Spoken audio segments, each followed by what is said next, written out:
Well, this is what I call a squirrel nest, pine needle bed. I used this one to sleep in 2 weeks ago on a knife-only survival course that we did out here in the mountains, and it got down to about 35 degrees that night. I've slept in these to about 10 degrees at night with just the clothes I'm wearing, so no sleeping bag or blanket. And the key is you need to have about a foot, at least a foot of insulation under you that's compressed, and 2 feet or more on top of you. So we keep this in place by building a framework out of dead logs. This whole thing's about waist high. Had to climb over it to get in. And then I've got a little trough here. When I go to sleep, I bury myself in this, I pull it all over me. And the principle here is like a down sleeping bag or my down jacket. I'm creating dead airspace. That's why this down jacket is worth its weight in gold out here, because we've got dead airspace with all the loft that's created by the feathers. You're essentially doing the same thing. You're using nature's down material. This is what the squirrels use all year.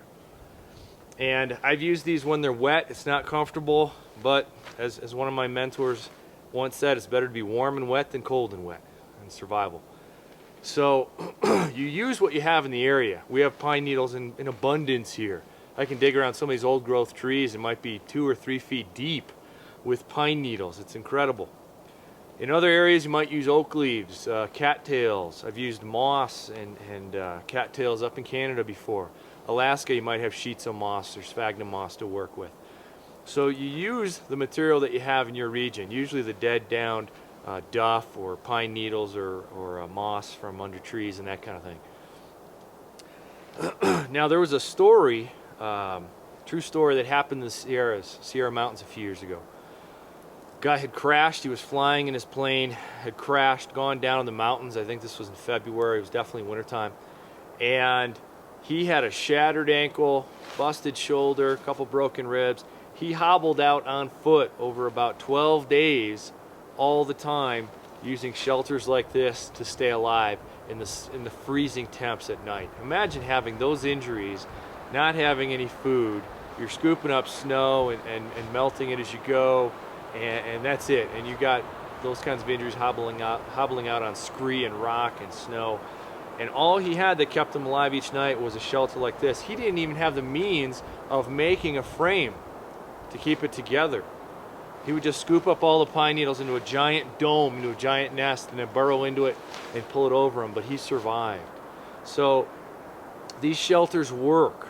It's not something I'd use if I was in Alaska or Canada during the rainy season, or Michigan where it's raining 8 days out of 7. I grew up in Michigan, so I know what that's like. It's not fun. Bugs and mosquitoes and lots of rain.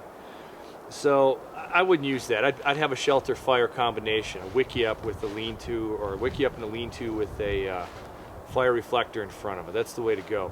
But here, high desert, this is great. I sleep in these all the time, even if I'm going car camping and I'm staying in one spot for a couple of days.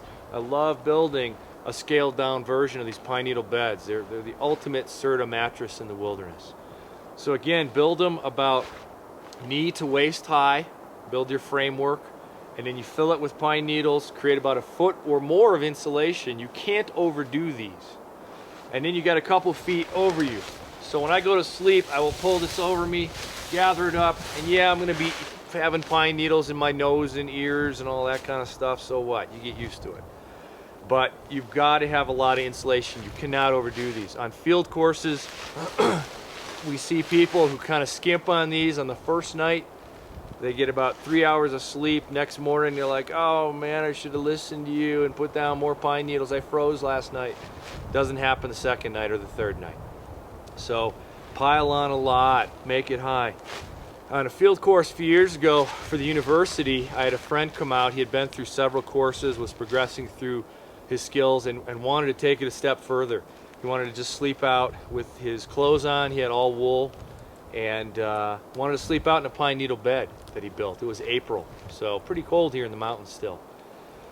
We got him up out of his shelter. He was buried in the pine needles. We got him up around 11 o'clock because I brought some temperature gauges with me, and when we were done, myself and my other instructors done sitting around the fire, chit-chatting. We went over to Brian's shelter, got him up, and measured the temp, where he was sleeping, and then the outside air temp. And the outside air temp was 23 degrees Fahrenheit. The inside of his bed where he was sleeping was 46 degrees, double the outside air temperature. So I'll take sleeping above freezing any day over below freezing. These shelters work if you build them properly, use the dead down material, and put lots on you and underneath you. It's a good way to go.